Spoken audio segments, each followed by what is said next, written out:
Hello, everybody, and welcome to this Blu-ray close-up here on the Media Files. This time around, I thought I'd talk about one of my favorite sequels to have ever seen in theaters. But not only that, though, it's something that I thought would never ever happen. And not only that, though, it was so good that in December of this year, the fifth film in the franchise will be out. Yeah. I'm, of course, talking about, the fourth film of the franchise, Ghostbusters Afterlife. And we're going to discuss this movie on the Media Files. All right. Ghostbusters Afterlife. So, what is it about? Well, literally, if for those of you who have been living under a rock for so many years, Uh, this movie basically is what the 2016 Ghostbusters film was supposed to be. So the the director of the original film, Ivan Reitman, was thinking about maybe doing another Ghostbusters movie. Now, granted, he didn't want to direct it, but he had some story ideas that he wanted to get through, and so um, his son actually came up with a really, really good story, and they all decided to pursue it. And sure enough, um, wow! I mean, granted, when this came out, everybody knew something either it was going to be awful or something special was about to happen. And luckily, option B happened, and not only did we get a really good movie, but we got a really powerful movie as well because we got because it's literally all about family is literally what this movie is about.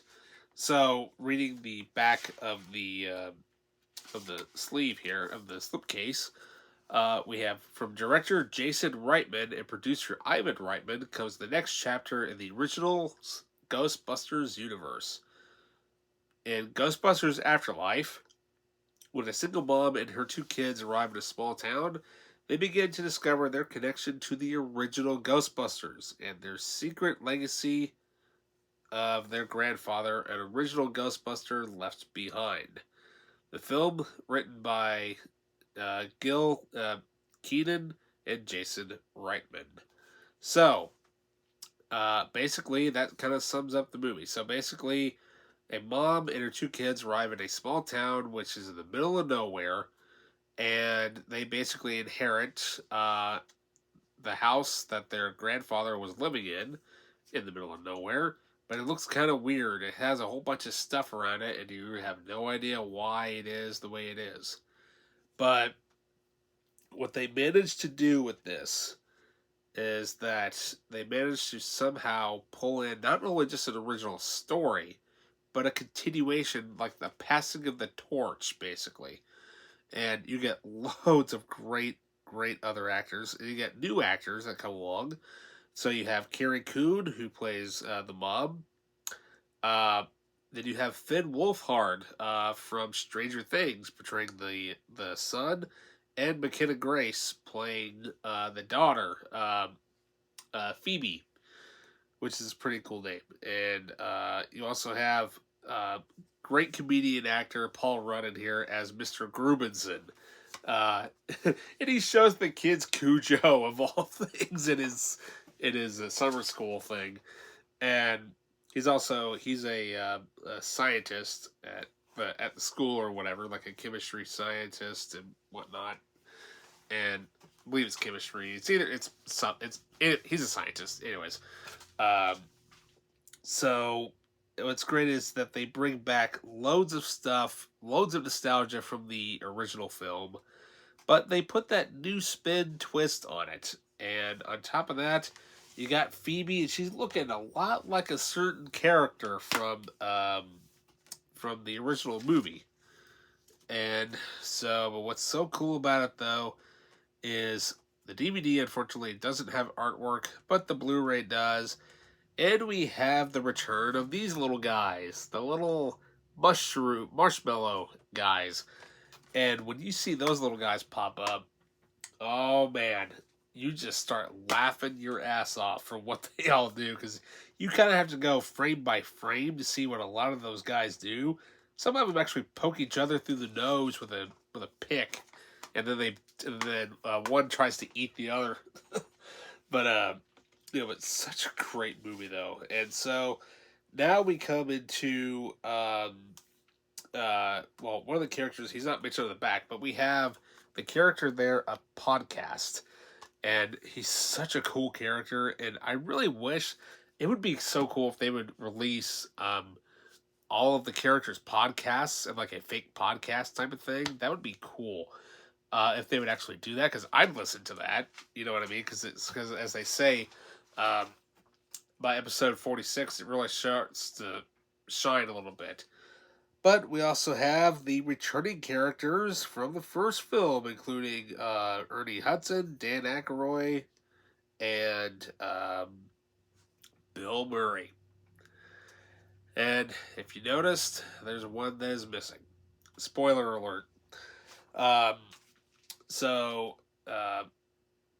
the guy who played oh god, what is his name? That's gonna drive me nuts. Um, okay. The actor who portrayed uh,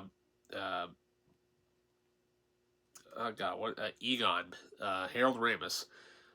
He unfortunately he passed away before he could really film anything with this movie. And so what they managed to do with this is amazing, amazing technology with CGI. They managed to design a look for what he kind of would look like, so many years later down the line. And on top of that, come to find out, and several scenes, which you don't really notice, but Ivan Reitman himself portrayed the character of Egon specifically in hand close-ups towards the end of the movie. But the CG that they somehow managed to do was so good, and it's perfect. And then that ending, the ending that happens, in which I won't spoil that part, but the ending is what really makes this movie great. I mean, it's literally a passing of the torch, literally. And so yeah, overall, I mean, I had no idea how good of a movie that this was going to be, and by the end of it, I was practically almost in tears, because I grew up, like many of us did, grew up with watching these movies. Now, granted, I didn't really watch them a whole lot when I was a kid, because quite frankly, I didn't really understand it, or I didn't really know a whole lot about it really until I was in more like middle school.